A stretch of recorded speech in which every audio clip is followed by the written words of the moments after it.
In The Princess Bride, almost everyone is lying. Liar!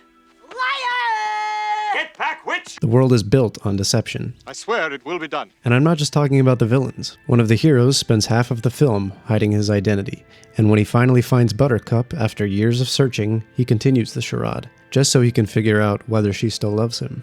Characters lie constantly throughout the film, and not subtly, right out in the open. We must get you to your ship. Lies do not become us. And all of this deception does something interesting. It makes the moments where someone doesn't lie really stand out. Which brings us to one of the key reasons The Princess Bride works as well as it does. Honor. But in a world this comfortable with deception, honor only matters because it's optional. There's a scene early on where the man in black is stuck on a cliff, at odds with Inigo, who waits to confront him at the top. Inigo, who relishes any opportunity to engage in a duel, grows impatient, and offers to throw a rope down to help the man in black up, though he also admits that the man in black has no reason to trust him, since he is only there to kill him anyway. So Inigo makes a promise, and the camera pushes in to a really close shot of his face, to signal the audience that he is being sincere, and he swears on the soul of his father that he will not kill the man in black until they are on even ground. The man in black accepts, and Inigo keeps his word. He actually does more than that, and tells the man in black that he can gather himself and recover from his difficult climb. And what follows is one of my favorite scenes in cinema. The two characters, fully aware that they are about to duel to the death, sit down and have an unusually open conversation. And although the man in black doesn't reveal much about himself, Inigo shares his story, and the man in black reciprocates by showing genuine interest. Yes, Inigo believes that one of them will be dead soon, which is likely the reason for his honesty here, but both of these characters are still giving each other a respect that reveals a lot about who they are. Inigo is so trusting that he even lets the man in black hold his sword, leaving him completely defenseless. Given the backstory that Inigo shares regarding the death of his father, who was deceived and murdered by this guy, it's surprising to see him put so much trust in a stranger.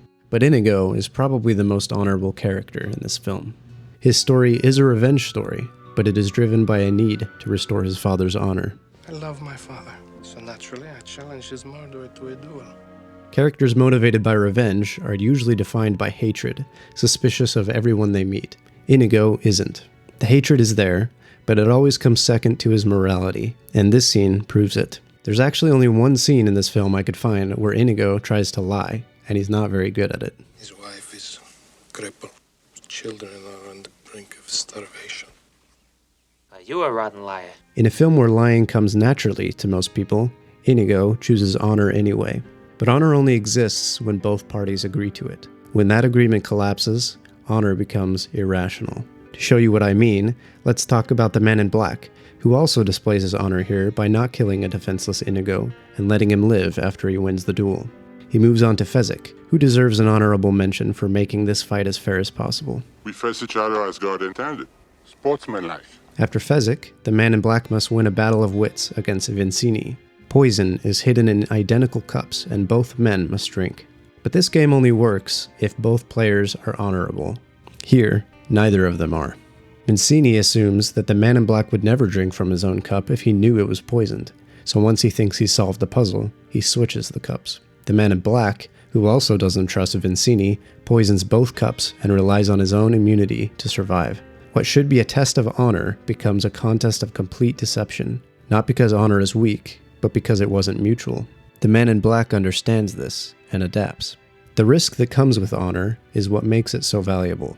Anyone can lie, but honor costs something. That's what makes characters like the man in black so smart, and Inigo so admirable.